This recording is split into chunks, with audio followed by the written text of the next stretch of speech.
మీ business ఏదైనా మీ ఊర్లో promotion చేయాలంటే అది సుమన్ టీవీతోనే సాధ్యం. ఇప్పుడే సంప్రదించండి. ఈరోజు ఎంపీ మిథున్ రెడ్డి గారు నా మీద లేనిపోని ఆరోపణలన్నీ చేస్తుండాడు. నేను ఒక్కటే అడుగుతున్నా మిథున్ రెడ్డి గారిని, అయ్యా మిథున్ రెడ్డి గారు, గత 2 సంవత్సరాల ముందు ఏమి జరిగింది పుంగనూరు నియోజకవర్గంలో? ప్రతి మండలం నుంచి కూడా ఏ తెలుగుదేశం కార్యకర్తల పైన ఎన్ని 307 కేసులు పెట్టారో, ఎంతమందిని అరెస్ట్ చేపించినారు, ఎన్ని దౌర్జన్యాలు నీ కార్యకర్తలు చేపించినారు, ఇవన్నీ కూడా ఒక క్యాసెట్ రూపంలో నీకు పంపిస్తా, ఒక్కసారి చూడు. ఎందుకంటే ఆ రోజు మీ తండ్రి గారు నెంబర్ 2 స్థాయిలో ఉండి ఈ నియోజకవర్గంలో ఈ జిల్లాలో విచ్చలవిడిగా అధికారాన్ని అడ్డం పెట్టుకొని తెలుగుదేశం కార్యకర్తలతోనేమి తెలుగుదేశం నాయకులతోనేమి భూస్థాపన చేసేదానికి ప్రయత్నించినాడు. నీ కంటికి తెలిసిందో లేదో, నీ చెవికి వచ్చిందో లేదో నాకు అర్థం కాలేదు, కానీ నీవు ఎప్పుడు కూడా నియోజకవర్గంలో వచ్చింది లేదు, ఇవన్నీ చూసింది లేదు.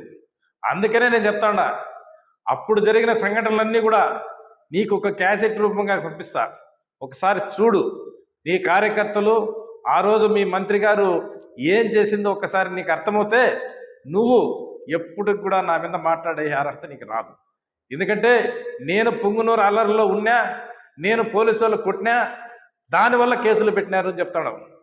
ఏం చెప్తాడా, ఈరోజు నేను ఆ అల్లర్లో చేత్తో రాయి తీసుకొని ఎవరన్నా రెచ్చగొట్టినా కూడా ఆ భగవంతుడు నాకు శిక్ష పెడతాడు. మీరు నన్ను అనవసరంగా 7 ఛార్జ్షీట్లు వేసి 7 ఛార్జ్షీట్లు కూడా ఏవన్న ముద్దాయిగా పెట్టించి 45 రోజులు మీరు నన్ను కడప సెంట్రల్ జైలుకి పంపించిన ఘనత మీకే దక్కింది. నా మీద తప్పుడు బేసులు పెడితే పర్వాలేదు, నేను జైలుకి పోయినా పర్వాలేదు, కానీ 700 మంది మీద మీరు తప్పుడు కేసులు పెట్టినారా లేదా అని నేను అడుగుతాను. ఎంతమంది ఉసురు కొట్టినారు?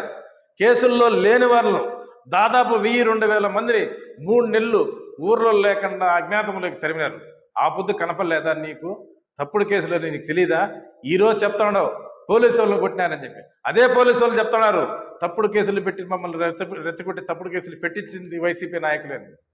ఆ రోజు ఇవన్నీ నీకు కనపడలేదా? నంజంపేటకు వస్తే నన్ను మీద రాళ్ల దాడి చేసి నా 10 కార్లు ధ్వంసం చేసినాం. అదే విధంగా కల్లూరుకు వస్తే నన్ను దౌర్జన్యం చేసి నా మీద రాళ్లతో కట్టెలతో దాడి చేయించినాం. అదే చదువులో వస్తే నా మీద దాడి చేయించినాం.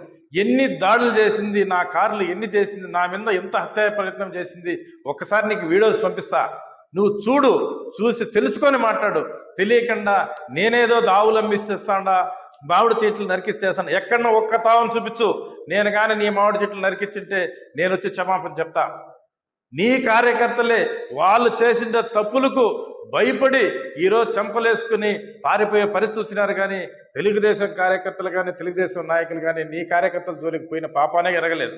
నువ్వేదో చెప్తాడో చంద్రబాబు నాయుడు ట్రాప్లో పడిపోయాడు, చంద్రబాబు నాయుడు ట్రాప్లో కాదు. నువ్వు ఒకసారి చరిత్ర ఆలోచించుకో. మీ తండ్రి గారు కుప్పంలో ఎన్ని అరాచకాలు చేసినాడు అనేది, ఎంత మైనింగ్ దద్దాలు చేసినారని చెప్పి ఒక మాజీ ముఖ్యమంత్రిని, అక్కడుండే ఎమ్మెల్యేని కూడా లోనికి రానియకుండా అడ్డుకునే ప్రయత్నం మీ తండ్రి గారు చేసినాడా లేదని అడుగుతాడా. అదే ఈరోజు చెప్తాడా, ఈరోజు నీకు ఎంత బాధ ఉందంటే, అదే రఘురామరాజు ఎంపీ ఈ రాష్ట్రానికే రాకుండా 4 సంవత్సరాలు తరిమింది మీ తండ్రి గారు కదా, నువ్వు కదా అని చెప్తాడా. అవన్నీ నీకు కనపడవా? ఈరోజు నా మీద లేనిపోని ఆరోపణలు చెప్తూ నేను దౌర్జన్యాలు సృష్టిస్తానని చెప్పి నువ్వు ఈరోజు ప్రెస్ మీటింగ్ పెట్టుకొని ఈరోజు నీవు భద్రత కోసము ఈరోజు హైకోర్టులో పిటిషన్ వేసుకున్నావు. నీ పిటిషన్ కోసము, నీ గన్లమేళ్ల కోసం ఈరోజు కొత్త యాక్షన్ ఎత్తేసి అది కూడా నా మీద బురద చల్లే ప్రయత్నం నువ్వు చేస్తాడావంటే ఇంతకంటే తప్పుడు ఆరోపణలు ఉండవని చెప్తాను. ఏదో కంపెనీలు తెచ్చినాయని చెప్పి తప్పుడు ఆరోపణలు చేస్తాడావు. కానీ అయ్యా మిథున్ రెడ్డి, ఈ నియోజకవర్గాలు అవుతేనేమి, ఈ జిల్లాలో అవుతేనేమి ఎక్కడ కానీ మీ పిఎల్ఆర్ కంపెనీ తప్ప వేరే కంపెనీలు రాలేదు. మీ పిఎల్ఆర్ కంపెనీ బాగుపడింది, మీ కంపెనీలు బాగుపడినాయి, మీరు బాగుపడినారు తప్ప ఇక్కడ కార్యకర్తలు అవుతేనేమి, మీ నాయకులు అవుతేనేమి కూడా అందరికి కూడా జోబీలు కత్తిరించే పని చేసినారు, కానీ ఎవరూ బాగుపడిన పాపాన పోలేదు. పూర్తిగా నియోజకవర్గాన్ని మీ కంపెనీ ద్వారా మీరే బాగుపడి మీరే స్వలాభం చేసుకున్నారు, కానీ ఎవరు కానీ దీంట్లో లాభపడింది లేదు. పూర్తిగా ఈ నియోజకవర్గాన్ని నష్టం చేసిందంతా మీరే అని చెప్పి తెలియజేస్తాను. ఇవన్నీ ప్రజలు గమనిస్తున్నారు.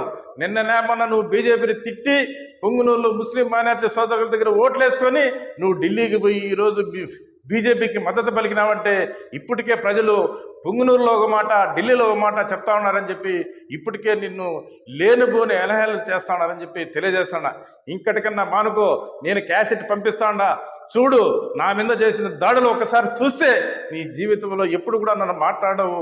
నా మీద పెట్టిన తప్పుడు కేసులు నువ్వు పూర్తిగా ప్రవృత్తి చేయి. దీనికి నేను డిమాండ్ చేస్తా ఉన్నా. ఎప్పుడు కానీ లేనిపోయిన ఆరోపణలు చేయొద్దని చెప్పి మిథున్ రెడ్డి గారికి నేను తెలియజేస్తా ఉన్నాను. జై హింద్, జై చంద్రబాబు నాయుడు.